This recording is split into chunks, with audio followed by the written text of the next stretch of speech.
As a young child, I always loved to perform on stage, whether it be playing my clarinet, singing, dancing, or acting. However, one of my favorite parts of performing was looking out from the stage to see my parents' smiling faces through tears.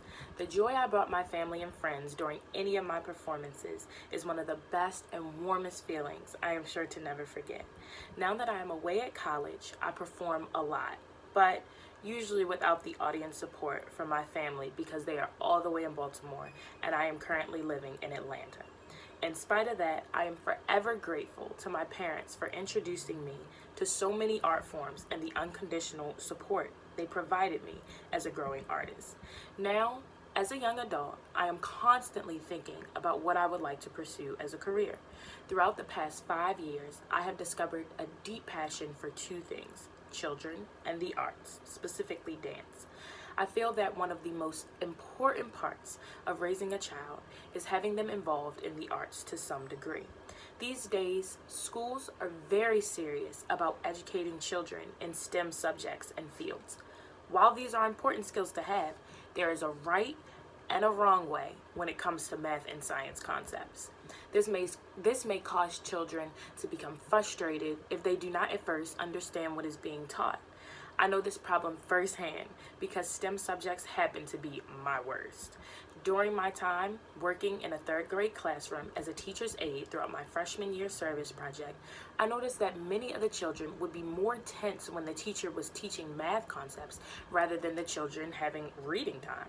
When children were given the freedom to express themselves in their own way, whether it be dancing, doing flips, or telling a story, it was clear that there was a closer connection and they felt comfortable being themselves. Although there is a technique when it comes to art forms such as ballet or playing an instrument, once you get the basics, you can then create as freely as you would like. Children also have the freedom in choosing how much training they would like to receive in their desired art form.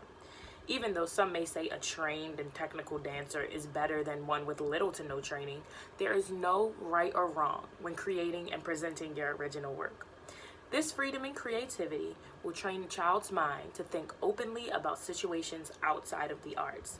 The main thing I am so grateful for throughout my dance training is how I can apply dance and performance concepts to my everyday life. There have been several instances in my academic career or socializing with my peers where I can use knowledge learned through my arts education.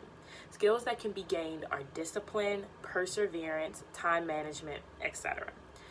Finally, I am most happy that my arts training brought me a love to perform. Becoming comfortable with making yourself vulnerable amongst a crowd of people, but still having a strong sense of confidence in yourself is not a skill many children will develop if they are not forced to.